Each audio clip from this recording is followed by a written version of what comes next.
Hi True Crime fans, this is Patti Lee at the True Crime Grapevine, where I'm going to squeeze all the juicy stories of this week's True Crime for you. And this is our wine flight number 5. We've got a nice Riesling here. Nice Riesling. For a little chat about Bear, little Barry Morphew. Here's to you, Barry, and your freedom, as it is so far. I love Riesling, FYI. All right, so just two little things about, so Barry Morphew's case was dismissed. The prosecutor said, we don't have enough right now and we need to look more, and the victim's brother and sister agreed, and of course Barry was happy. He acts like he's innocent. Now, what the DA in Chaffee County said, Linda Stanley said in her pleading, was there is 5 feet of packed snow. We think we know where her body is. We will be looking, but the ground needs to thaw. And until we have the body, we can't have definitive evidence. Therefore, we need to dismiss this case right now. All right.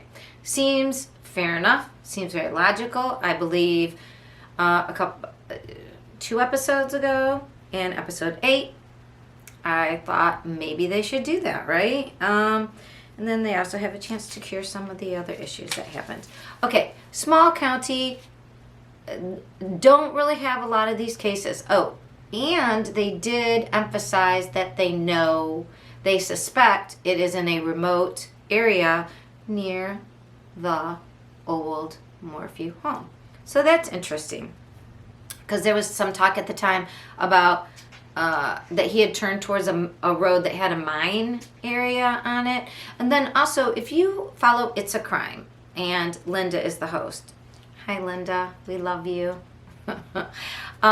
She is so good and really diving into details and then making connections. And she is a non-professional, but she probably should be a professional. She's really good at not only digging into details, but her connections usually turn out to be accurate so far. And I've been watching her for over a year.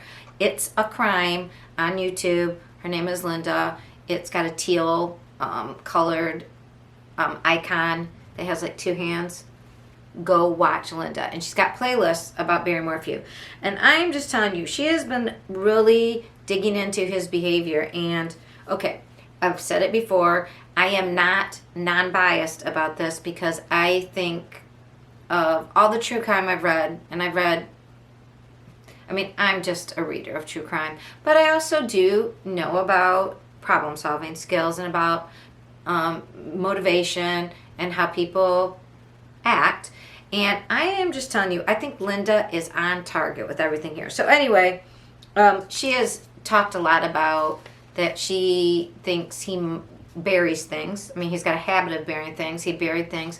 And she mentioned that some areas that she had of concern in what she called the triangle near Barry's home in the remote mountainous area. So I think Linda Stanley is onto something, and I think that's an accurate thing. Oh, and the other thing that they talked about that Linda brought up that's not directly related, but very interesting, is that she was reading some research by the Body Farm, it's associated, I think, with the FBI. It is where they look at cadavers in all different positions and ways of burying to see how they decompose, the rate of decomposure, what happens inside, outside, if they're buried, if they're on top of the ground, in all different conditions, which helps out law enforcement when they're looking for evidence to calculate time of death or to find somebody. Well, one of these things is she read that they were looking at, when a body is buried, what happens to the foliage on top of that spot. And it was very interesting about how things could die away at first because of the extra, I believe, alkaline or acidity, I don't remember which one it is, that the body breaking down would provide, but then it would flourish even more, and that they were studying these things, and that perhaps that is the kind of data that Chaffee County could now make use of. which would be great.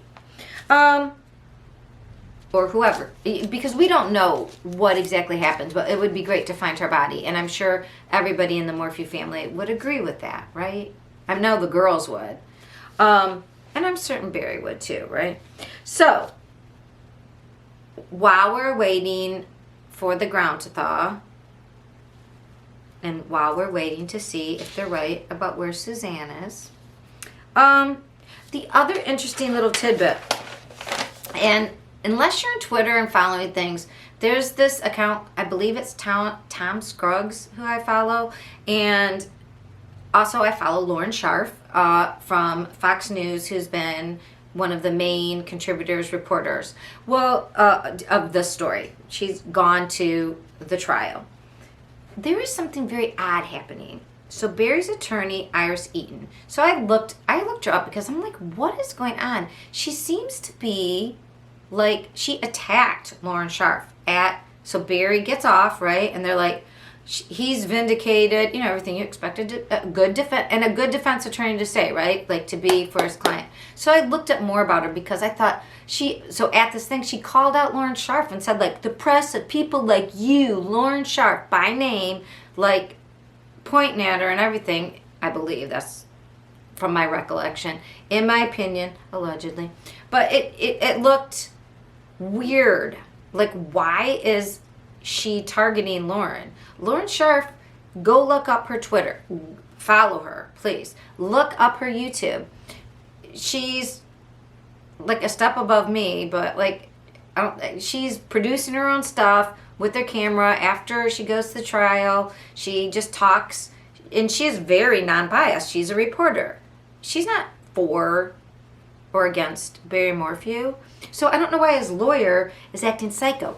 Except, so if you go on Twitter, there was this weird fight with this other reporter girl named Ashley somebody from a station, and it seems like she was pro-Barry, like Barry's being railroaded and blah, blah. She sounded like she was part of the defense team. And then there was some weird interaction so the case had turned to be like a gag order case. You couldn't share anything with anybody. Nobody was supposed to be talking about it. You couldn't, when you were even in court, they couldn't tweet. They had to talk about it afterwards.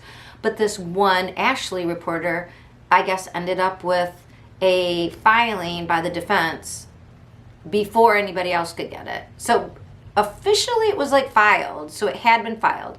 But she had to have gotten it from the defense because the defense wrote it and nobody else could publicly get it.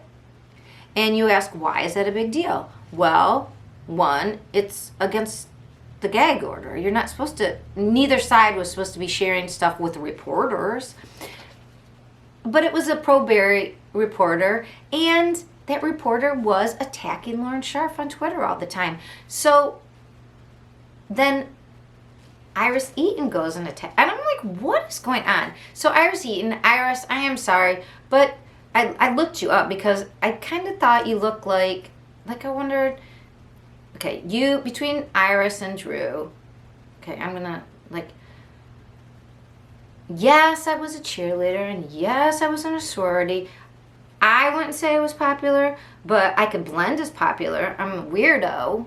I was always into true crime, and I'm kind of like a geek, but I could blend. I don't know if Iris could blend. I looked her up because I was like, what is, I thought she seems to be getting into, is this Ashley girl playing her? Oh, you're popular now with me. Let's be popular Mean Girls, because that's what it came across as. And then if you look up into the backgrounds, so yeah, Iris was a first generation person. Her parents were from Iraq, I believe.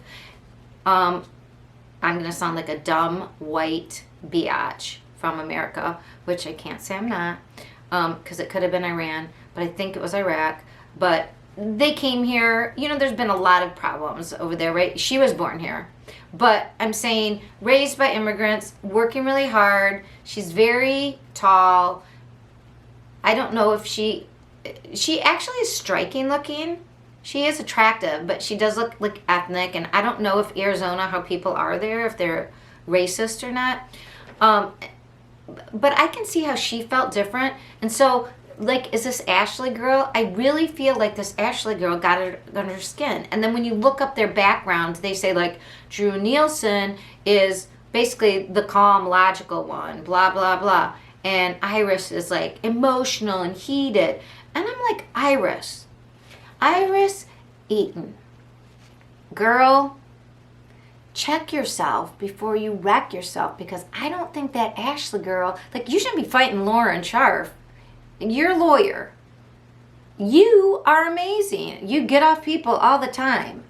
I think you got taken in by some girl playing off perhaps some deep-rooted insecurities. Now, that's just me guessing as to what would make a very intelligent, very capable, very successful, like award-winning lawyer act like a freaking plastic from Mean Girls.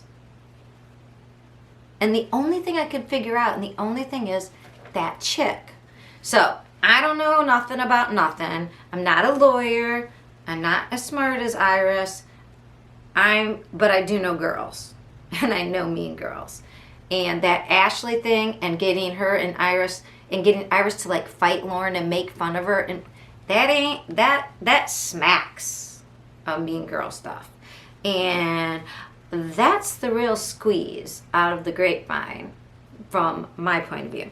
All right, so Bear is off the hook. He is a free man. He got all his $500,000 of his bail back.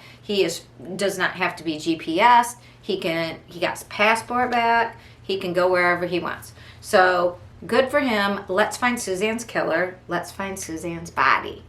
And I hope they do know where it is, because then we'll know who did it. And Iris, girl, you are capable. You are successful. Do not be taken in to get into Mean Girl stuff. That is not you. You don't need that.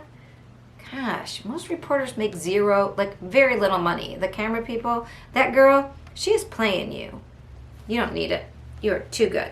All right, that's it. Riesling, toast to Barry and his freedom. Toast to getting Suzanne's body out of the snow, and whoever killed her, let's make sure they go to jail. We're on the same page.